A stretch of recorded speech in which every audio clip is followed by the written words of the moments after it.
नमस्कार, आप सभी का स्वागत है आरंभ क्लासेस में। मैं हूं नमन परसाई और आज हम डिस्कस करने वाले हैं भारतीय भूगोल यानी इंडियन ज्योग्राफी के अंतर्गत हिमालयी तथा प्रायद्वीपीय नदियों में अंतर।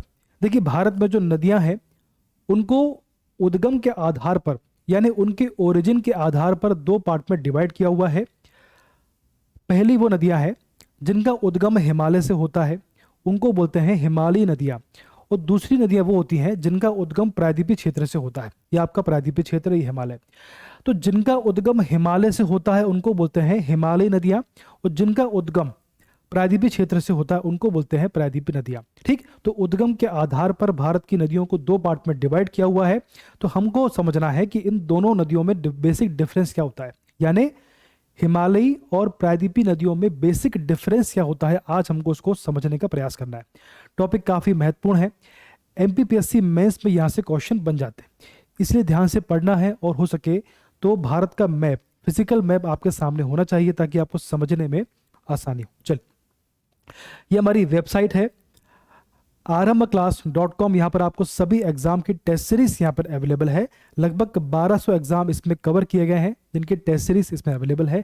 सभी टेस्ट सीरीज जो है बायलिंगुअल है, यानी हिंदी और इंग्लिश दोनों में अवेलेबल है। बात क्लियर है? चलिए, ये हमारी एप्लीकेशन है, इसकी लिंक भी डिस्क्रिप्शन में है, तो आज ही इसे डाउनलोड करें और आपकी तैयारी की शुभारंभ करें। चलिए, सबसे पहले बात करते हैं कि नदियों को कितने पार्ट में बांटा गया है, उसका आधार क्या देखें। देखिए, उद्गम की दृष्टि से यानी ओरिजिन, तो ओरिजिन के आधार पर, उद्गम की दृष्टि से, उद्गम के आधार पर नदियों को, भारतीय नदियों को दो भागों में बांटा गया है। पहला आपका पार्ट है हिमालयी नदियां, दूसरा है प्रायद्वीपीय नदियां। तो जिनका उद्गम हिमालय से होता है उनको बोलते हैं हिमालयी नदियां, और जिनका उद्गम प्रायद्वीपीय क्षेत्र में होता है उनको बोलते हैं प्रायद्वीपीय नदियां। बात क्लियर है? बहुत आसान है। देखिए, आगे समझते हैं।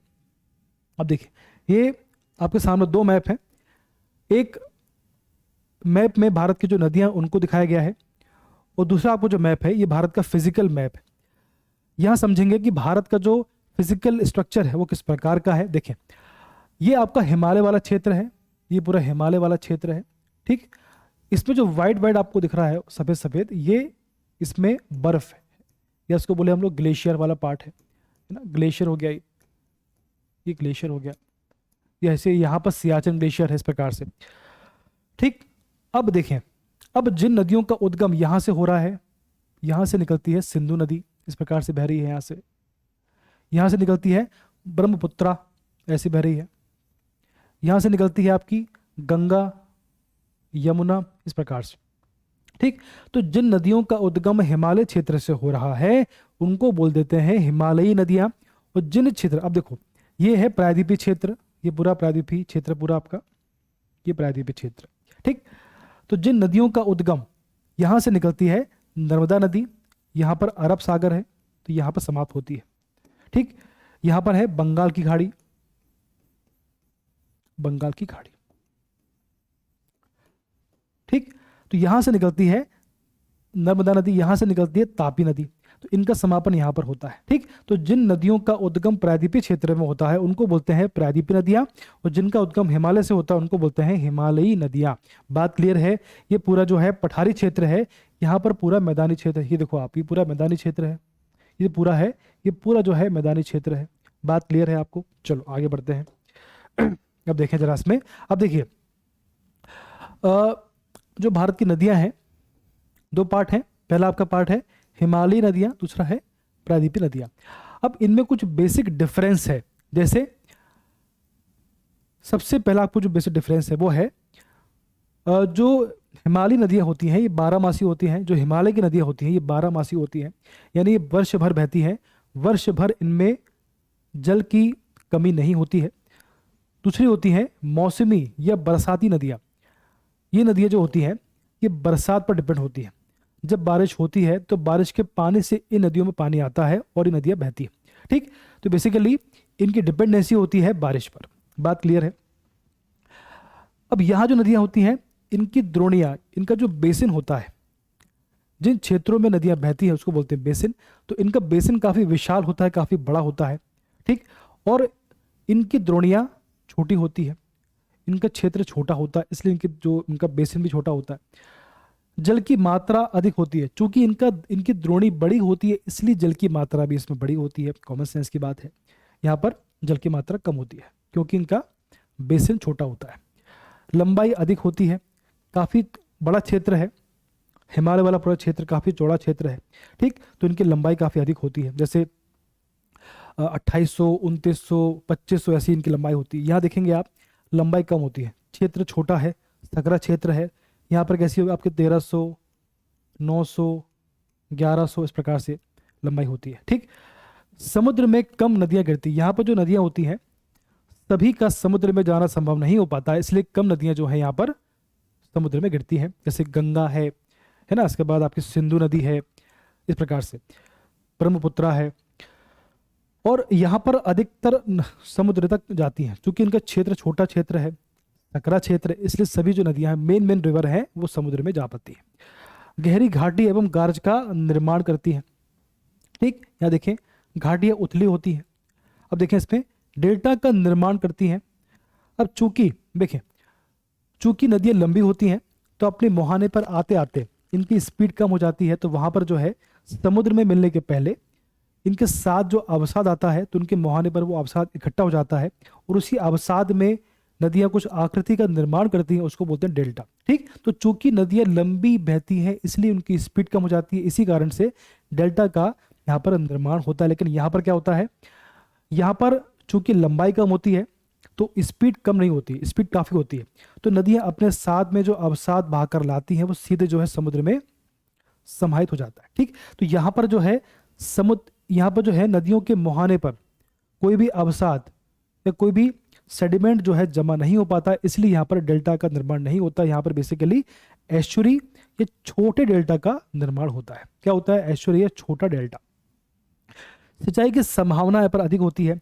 अब मैंने आपसे पहले कहा था ये जो यहाँ पे नदियाँ होती हैं ये 12 मासी नदियाँ होती हैं, ये 12 मासी नदियाँ होती है। तो यहाँ पर जो है सिंचाई की संभावना अधिक होती है। यहाँ जो नदियाँ होती हैं ये बारिश पर डिपेंड होती हैं, इसलिए जो है सिंचाई की संभावना यहाँ पर कम होती है।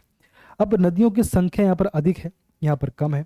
चलिए अब इनको समझते हैं मैप के माध्यम से। आइए ये देखिए, सबसे पहला आपका डिफरेंस है, ये हिमालयी नदियां हैं, ये हिमालयी नदियां हैं और ये है प्रायद्वीपीय नदियां, ठीक। ये जो नदियां होती हैं 12 मासी होती हैं। अब देखो ये 12 मासी क्यों होती हैं, देखो समझो जरा उसको। देखो जो हिमालयी नदियां होती हैं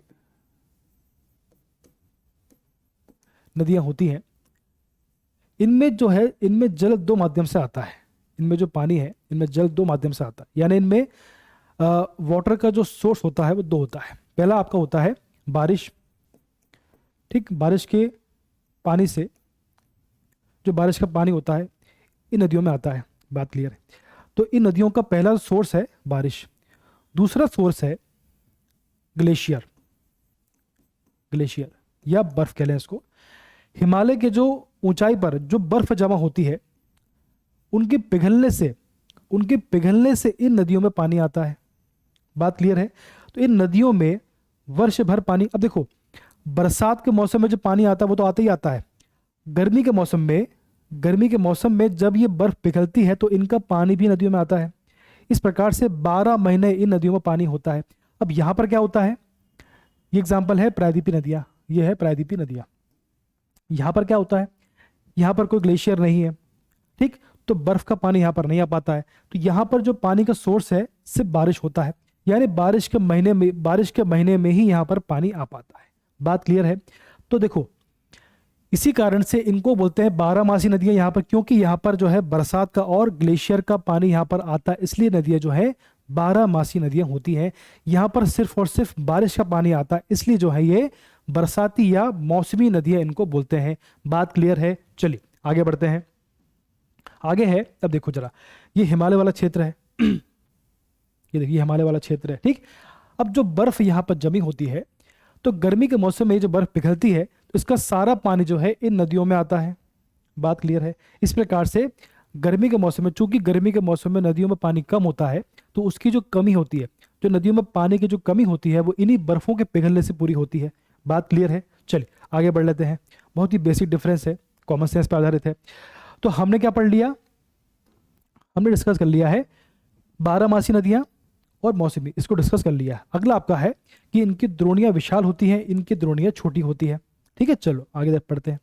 अब देखिए जरा उसको देखिए, अब देखिए अब देखो, द्रोणियां विशाल होती हैं। द्रोणियां ने क्या होता है, बेसिन क्या होता है? देखिए ये सिंधु नदी है, यहां से बह रही है, बात क्लियर है, इस प्रकार से बह रही है। ठीक, यहां पर अरब सागर में समाहित होती है। यहां से इसमें झेलम, चेनाब, राबी, सतलज जो है इसकी सहायक नदियां हैं। ठीक, अब इनका जो बेसिकली इनके माध्यम से ये जो नदियां हैं, बेसिकली जो आपकी सिंधु नदी है, तो जितने क्षेत्र में सिंधु नदी बह रही है उसको बोलते हैं इसका बेसिन। ये पूरा इसका बेसिन हो गया, ये पूरा इसका बेसिन हो गया। ठीक, तो चूंकि सिंधु नदी लंबी होती है, काफी लंबी नदी है, तो इसका बेसिन भी काफी बड़ा होगा। यानी मुख्य नदी और इसकी जो सहायक नदियां होती हैं, तो जितने क्षेत्र में ये बहती हैं उसको बोलते हैं इसका बेसिन, या इसको बोलते हैं द्रोणियां। बात क्लियर है? अब देखिए यहां से उसका उद्गम हो रहा है, तो इतने बड़े क्षेत्र में बह रही हैं, तो सिंपल सी बात है इसका बेसिन भी बड़ा होगा।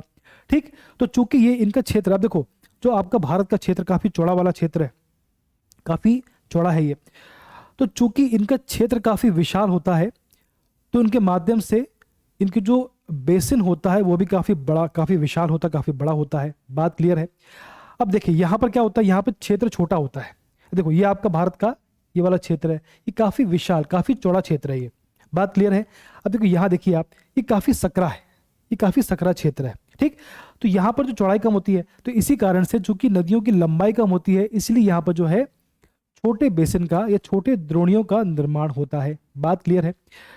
अब देखो तो आपकी जो है, चूंकि ये विशाल क्षेत्र में बहती हैं, काफी बड़े क्षेत्र में बहती हैं, इसलिए जो है काफी बड़े बेसिन का निर्माण करती हैं। ये काफी छोटे क्षेत्र में बहती हैं, इसलिए जो है छोटी द्रोणियां या बेसिन का निर्माण करती हैं। अब देखो यहाँ पर जल की मात्रा, चूंकि इनकी द्रोणियां या इनका बेसिन बड़ा होता है, इसलिए इनमें जल की मात्रा भी ज्यादा होती है, और इनमें इनका जो है इनका बेसिन छोटा होता है, इसलिए इनमें जल की मात्रा भी काफी कम होती है। बात क्लियर है आपको? चलो अगला आपका डिफरेंस है, तो हमने पढ़ लिया है, तो हम डिस्कस कर चुके हैं।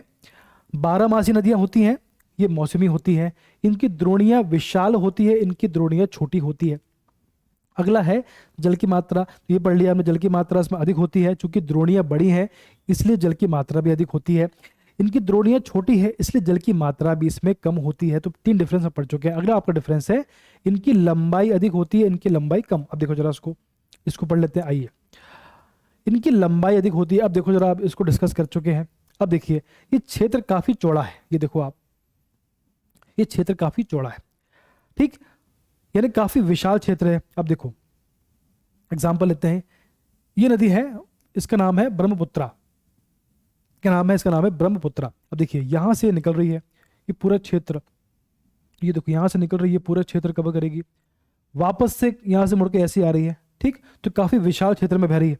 ये देखो आप, ये सिंधु नदी है, यहां से बह रही है ये ऐसी, फिर यहां से मुड़ के नीचे आ रही है, नीचे आ रही है, यहां से फिर यहां समाप्त हो रही है। ठीक, तो चूंकि इनका एरिया बड़ा होता है, काफी विशाल क्षेत्र में बहती है, इसलिए जो है इनकी लंबाई भी अधिक होती है। बात क्लियर है? अब देखो यहाँ पर काफी सकरा क्षेत्र है, यहाँ पर कम चौड़ा क्षेत्र है। यहाँ देखो आप, यहाँ कितनी चौड़ाई है, यहाँ कितनी कम चौड़ाई है। ठीक, तो चूंकि इनका क्षेत्र काफी सकरा होता है, तो इसलिए जो है इनकी लंबाई भी कम होती है। अब देखो यहाँ से इनका उद्गम हो रहा है, यहाँ समाप्त हो रही है ये। बात क्लियर है? ठीक, तो चूंकि इनका क्षेत्र बड़ा होता है इसलिए इनकी लंबाई अधिक होती है, इनका क्षेत्र छोटा होता है, इनकी लंबाई कम होती है। काफी कॉमन सेंस की बात है ये। ठीक, चलिए, तो हमने क्या पढ़ लिया? हमने अभी तक पढ़ लिया है कि ये जो नदियां होती हैं बारहमासी होती हैं, ये नदियां जो हैं मौसमी होती हैं, बारिश पर डिपेंड होती हैं, इनकी द्रोणियां काफी विशाल होती हैं, काफी बड़े क्षेत्र में बहती हैं, और इनकी द्रोणियां छोटी होती हैं, छोटे क्षेत्र में बहती हैं। जल की मात्रा इनमें अधिक होती है, ताकि चूंकि इनकी द्रोणियां बड़ी होती है तो जल की मात्रा अधिक होती है, इनकी जल की मात्रा इसमें कम होती है। क्यों? क्योंकि इनकी द्रोणियां छोटी होती है। अब लंबाई अधिक होती है, बड़े क्षेत्र में बहती हैं तो उनकी लंबाई भी अधिक होती है, यहाँ पर लंबाई कम होती है। समुद्र में कम नदियां गिरती हैं, यहाँ पर समुद्र में अधिकतर अधिकतर समुद्र तक जाती है। अब इसको समझते आइए। देखिए, समुद्र में कम नदियां गिरती है, ये बात हो रही है हिमालय वाली, ये बात हो रही है हिमालयी नदियों की बात हो रही है, हिमालयी नदियां, ये बात हो रही है प्रायद्वीपीय नदियों के बारे में।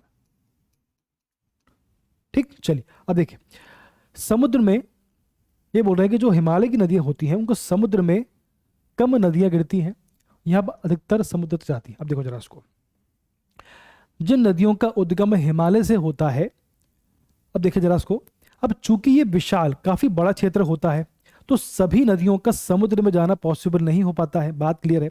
पर चूंकि इतना बड़ा क्षेत्र में नदियां बह रही हैं तो सभी नदियों का समुद्र में जाना पॉसिबल नहीं होता है, इसीलिए कोई एक नदी जो है समुद्र में जाती है, बाकी जो नदियां होती हैं वो मेन रिवर के साथ में समाहित होकर समुद्र में जाती हैं। एग्जाम्पल देखें आप, ये नदी सिंधु नदी है, तो इसका उद्गम यहां से हो रहा है, ये देखो ये सिंधु नदी है, इसका उद्गम यहां से हो रहा है। अब देखो यहां से नदी बह रही है, ये जा रही है, ये जा रही है, ये जा रही है, इस प्रकार से बह रही है, ये आगे आपका अरब सागर, ठीक, समुद्र में आ गई। अब देखो जो बाकी नदियां होती हैं, ये देखो जो बाकी नदियां हैं जैसे झेलम,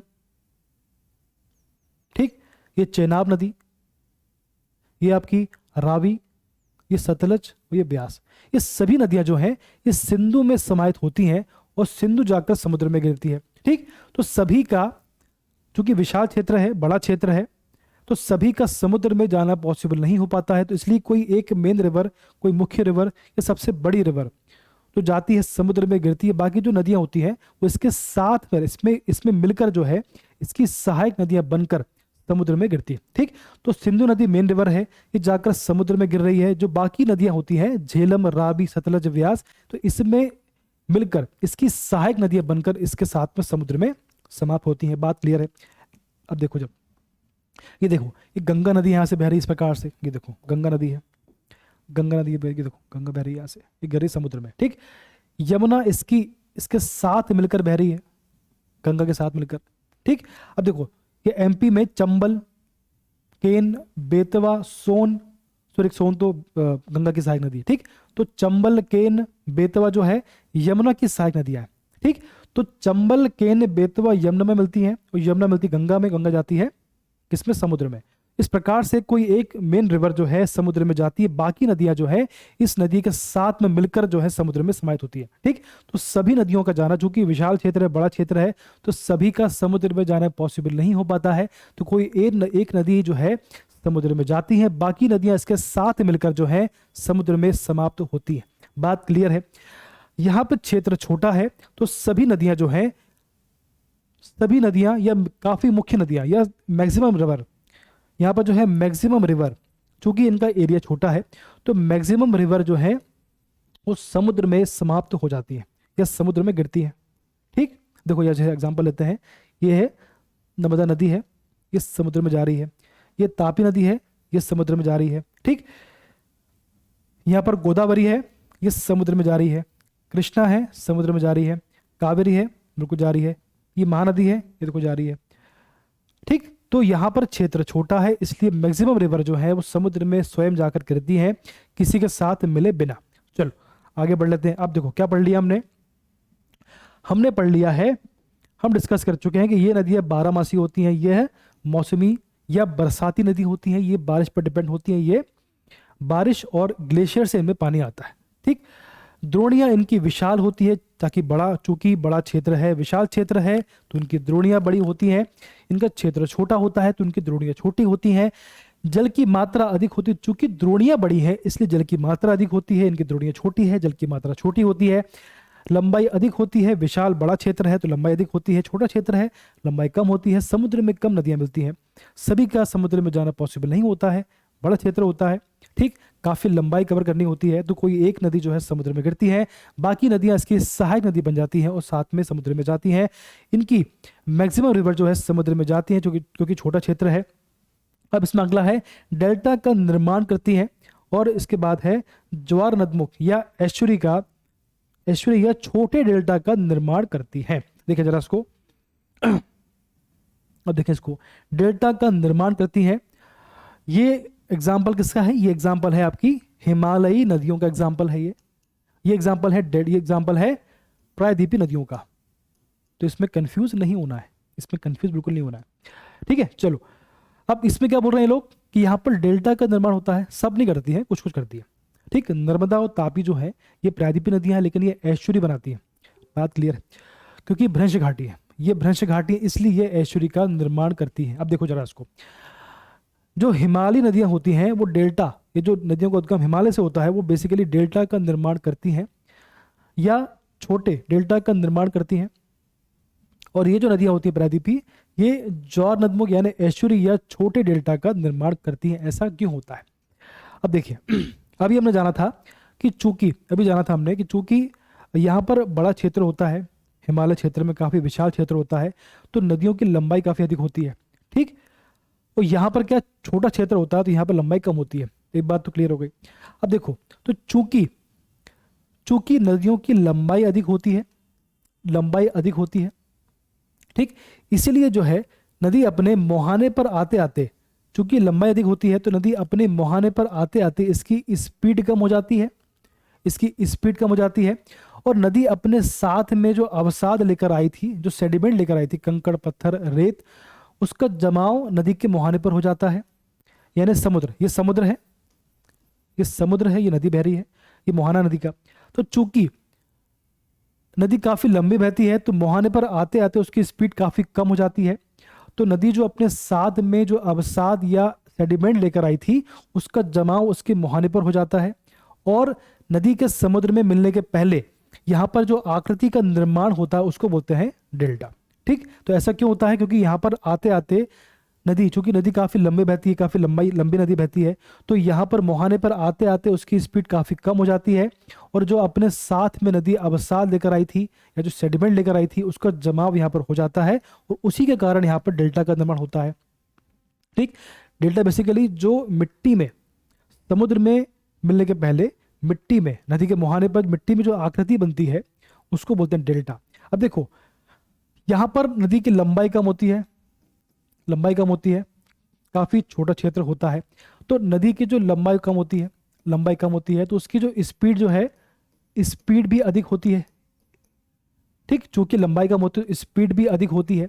तो इसी कारण से जब नदी समुद्र में, ये समुद्र है, तो चूंकि नदी की जो स्पीड अधिक होती है तो नदी अपने साथ में जो अवसाद लेकर बहती है उसका जमाव यहाँ पर नहीं हो पाता है, या उसका जमा यहाँ पर नहीं हो पाता, नदी सीधे जाकर समुद्र में मिल जाती है। बात क्लियर है? यहाँ पर नदी की स्पीड कम होती है तो साथ में जो अवसाद लेकर आई थी उसका जमाव यहाँ पर हो जाता है। लेकिन यहाँ पर स्पीड काफी अच्छी होती है, तो यहाँ पर नदी जो भी अपने साथ में कंकड़ पत्थर रेत या सेडिमेंट लेकर आती है उसका जमाव यहाँ पर नहीं हो पाता है, नदी सीधे जाकर समुद्र में मिल जाती है। ठीक, तो इसको बोलते हैं एस्चुरी। ठीक, तो चूंकि यहाँ पर एरिया छोटा है तो नदी की लंबाई कम होती है, इस कारण से नदियों की स्पीड अधिक होती है। इस कारण से जो है यहाँ पर नदी जो है डायरेक्ट जाकर समुद्र में मिल जाती है, उसी कारण से यहाँ पर एस्चुरी का निर्माण होता है। ठीक, तो आपको मालूम पड़ गया। तो बेसिक डिफरेंस क्या है? डिफरेंस क्या बेसिकली, ये डेल्टा है, ये एस्चुरी है। तो जब नदी के मुहाने पर इस प्रकार का आकृति बनती है उसको डेल्टा बोलते हैं, और जब नदी का मुहाना साफ होता है, नदी डायरेक्ट जाकर समुद्र में मिल जाती है, उसको बोलते हैं एस्चुरी। बात क्लियर है? चलो, ऐसा क्यों होता है हमने पढ़ लिया है। लंबाई अधिक होती है, स्पीड कम होती है, यहाँ पर जो है डेल्टा बन जाता है। लंबाई कम होती है, स्पीड अधिक होती है, तो यहाँ पर जो है डेल्टा नहीं बन पाता, तो एस्चुरी बनती है। बात क्लियर है? चलो अब देखो जरा, इसमें एक और एग्जाम्पल दे रखा है, एक और पिक्चर आपके सामने दे रखी है। देखो ये यहाँ से नदी बह रही है, इस प्रकार से बह रही है। ठीक, ये हिमालय वाला क्षेत्र, यहाँ से जो बर्फ है इसका पानी पिघल कर नदियों में आ रहा है, नदी ऐसे बह रही है, तो काफी लंबी नदी है ये।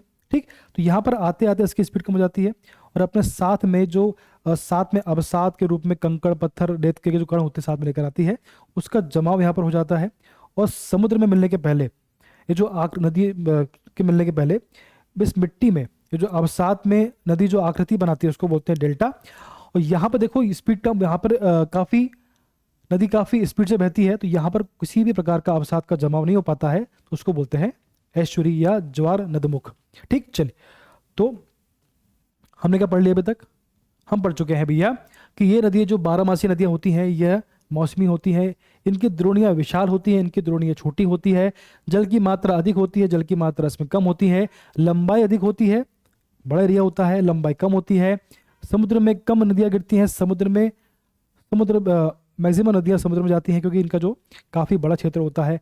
गहरी घाटी और गार्ज का निर्माण करती हैं, घाटियाँ उथली होती हैं।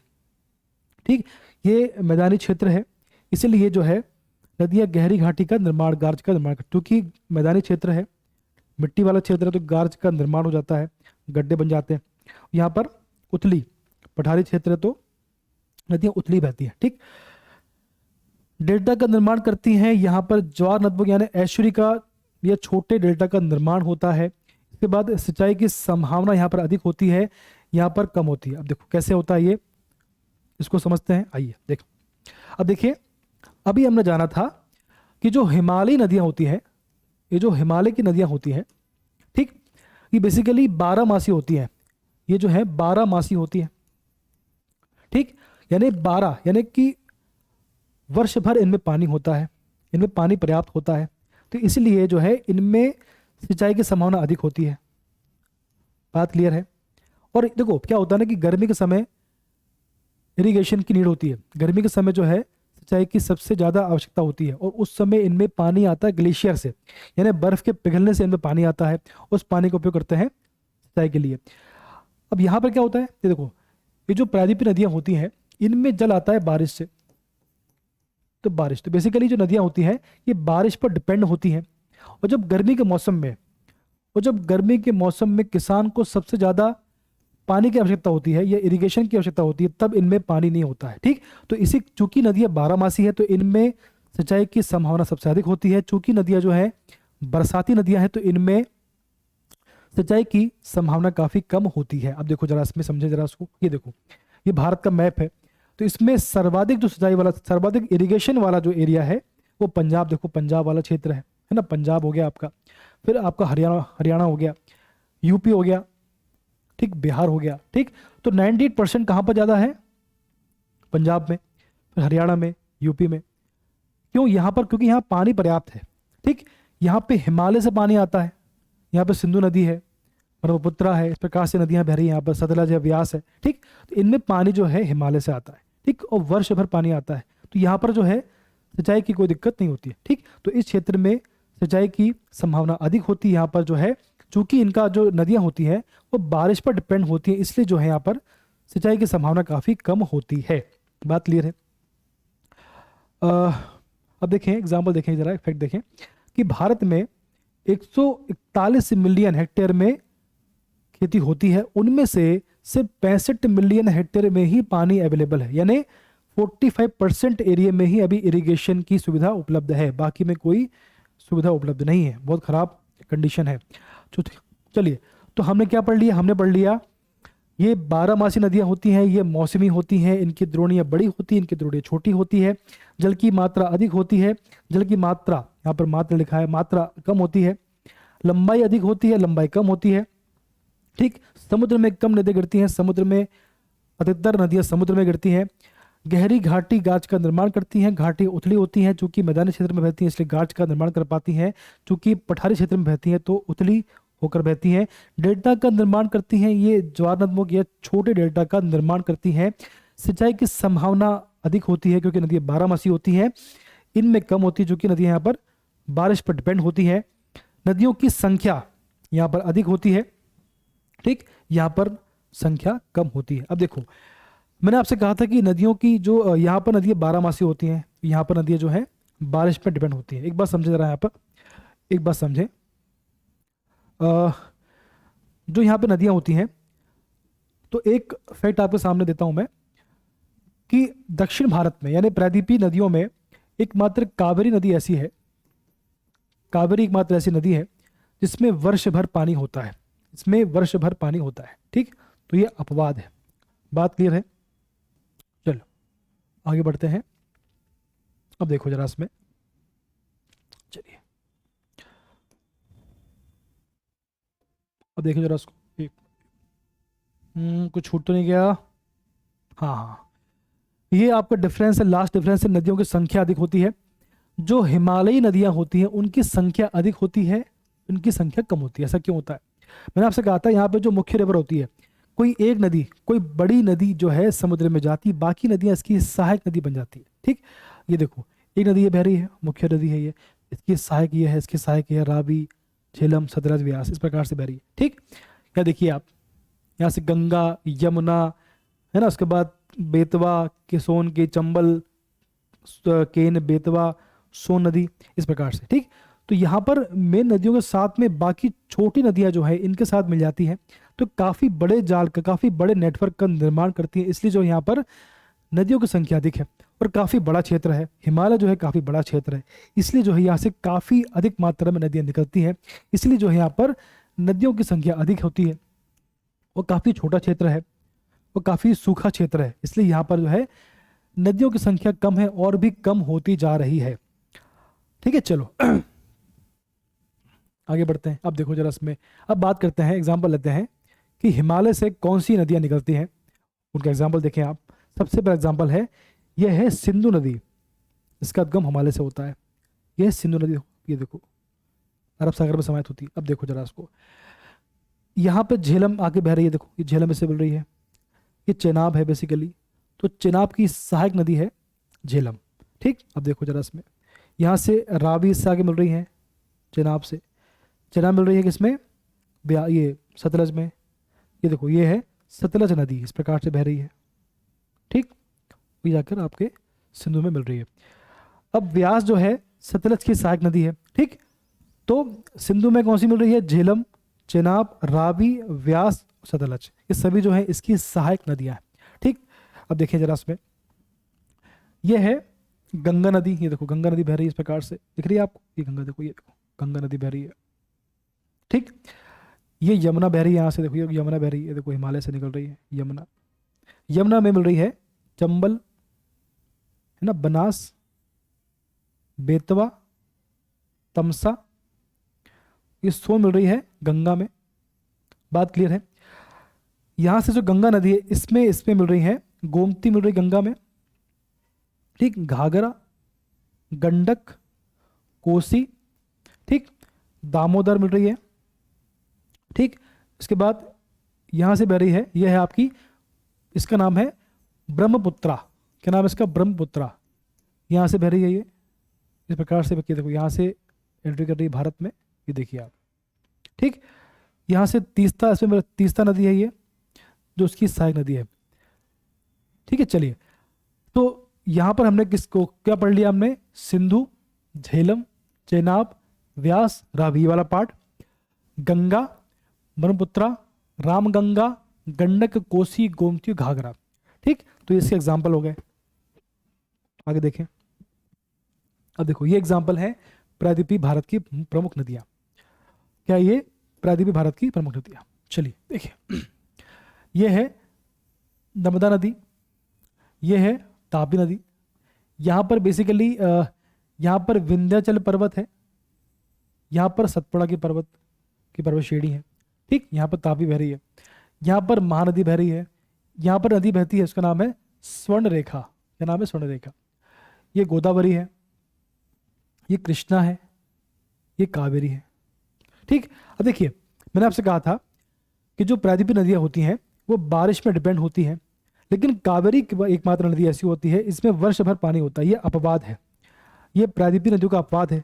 इनमें पानी कहाँ से आता है? देखिए, बरसात के मौसम में यानी जून के मौसम में जब मानसून आता है, दक्षिण पश्चिम मानसून आता है, तो उसके माध्यम से पानी आता है कावेरी नदी में। ठीक, जब दक्षिण पश्चिम मानसून आता है तो इसमें जून के महीने में जब मानसून आता है तो इसमें पानी आता है, इस नदी में पानी आता है। ठीक, और जब मानसून लौटता है, अक्टूबर के महीने में जब मानसून लौटता है तो उसके माध्यम से पानी इसमें आता है। ठीक, जब मानसून आता है तब पानी इसमें आता है, जब मानसून लौटता है तब पानी इसमें आता है, बारिश होती है।